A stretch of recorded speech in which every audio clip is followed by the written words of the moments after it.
আসসালামু আলাইকুম এভরিওয়ান, রান্নার ক্যানভাসে নতুন আরও একটি রেসিপিতে সবাইকে ওয়েলকাম করছি। আজকে তৈরি করে দেখাবো মজাদার একটা ভর্তা রেসিপি।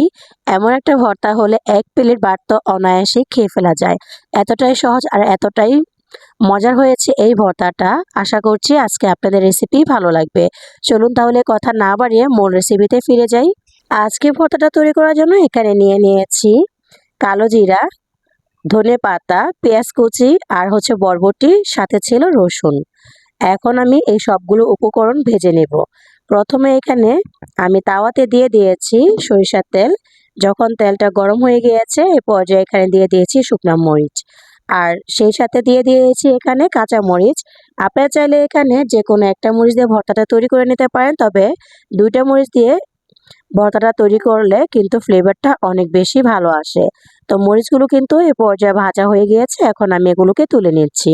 এই পর্যায়ে তাওয়াতে আবার সে একই তেলে দিয়ে দিয়েছি এখানে রসুন কুচি।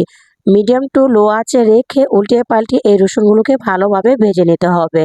তারপরে এখানে দিয়ে দিয়েছি পেঁয়াজ কুচি। পেঁয়াজগুলোকে একটু মোটা করে কেটেছি, যেহেতু এগুলো কিন্তু আমি হালকা একটু নরম করে ভেজে নিয়েছি। অতিরিক্ত পরিমাণ কিন্তু ভাজা যাবে না, হালকা একটু নরম করে ভেজে নিয়ে তুলে নিতে হবে।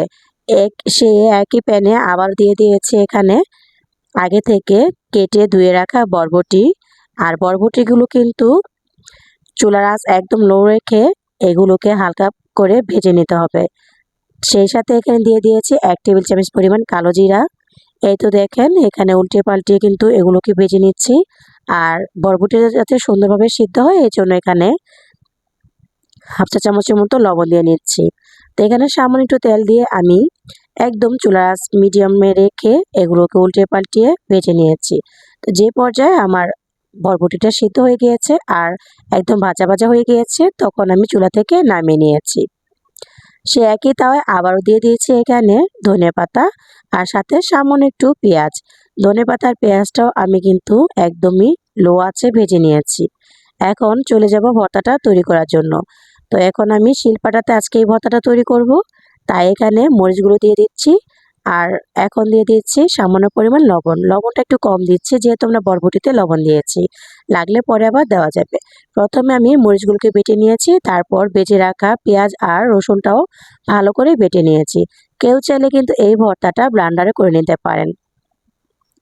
তো এই তো আমার কিন্তু এখন এই উপকরণগুলো বাটা হয়ে গিয়েছে। এখন আগে থেকে ভেজে রাখা কালো জিরা আর বরবটিটা দিয়েও আমি কিছুক্ষণ বেটে নেব। এই ভর্তাটা যদি গরম গরম ভাতের সাথে খান এত বেশি মজা হবে, যাকে খাওয়াবেন সে কিন্তু আপনার থেকে রেসিপি জানতে চাইবে। আমি তো এই ভর্তাটা খেয়ে একদমই ফিদা হয়ে গিয়েছি। আমার ফ্যামিলির সবার কিন্তু এই ভর্তাটা অনেক বেশি ফেভারিট। তো এই তো এখন সবগুলো উপকরণ ভালোভাবে দুইবারে বেটে নিয়েছি। এখন শেষ পর্যায়ে এসে এখানে ধনেপাতা আর পেঁয়াজটা দিয়ে ভালোভাবে মিশিয়ে বেটে নিলাম। তো এই তো ঝটপট তৈরি হয়ে গেল। তো এখন ভর্তাটা আমাদের রেডি। উপর থেকে একটু সরিষা তেল দিয়ে নিচ্ছে। সরিষা তেলের ফ্লেভারে এই ভর্তাটা খেতে যে কি দারুণ হয়, না বানালে একদমই বুঝতে পারবেন না। আশা করছি আজকের রেসিপি ভালো লেগেছে। আজকের রেসিপি ভালো লাগলে ভিডিওতে লাইক দিয়ে চ্যানেলটি সাবস্ক্রাইব করার অনুরোধ জানাচ্ছি। তো এই তো দেখেন আমি আজকে আপনাদের সাথে ভাত দিয়ে খেয়ে শেয়ার করছি। তো আজকের মতো এখানে বিদায় নিচ্ছি। ভালো থাকবেন সবাই, সুস্থ থাকবেন। আল্লাহ হাফেজ। আসসালামু আলাইকুম।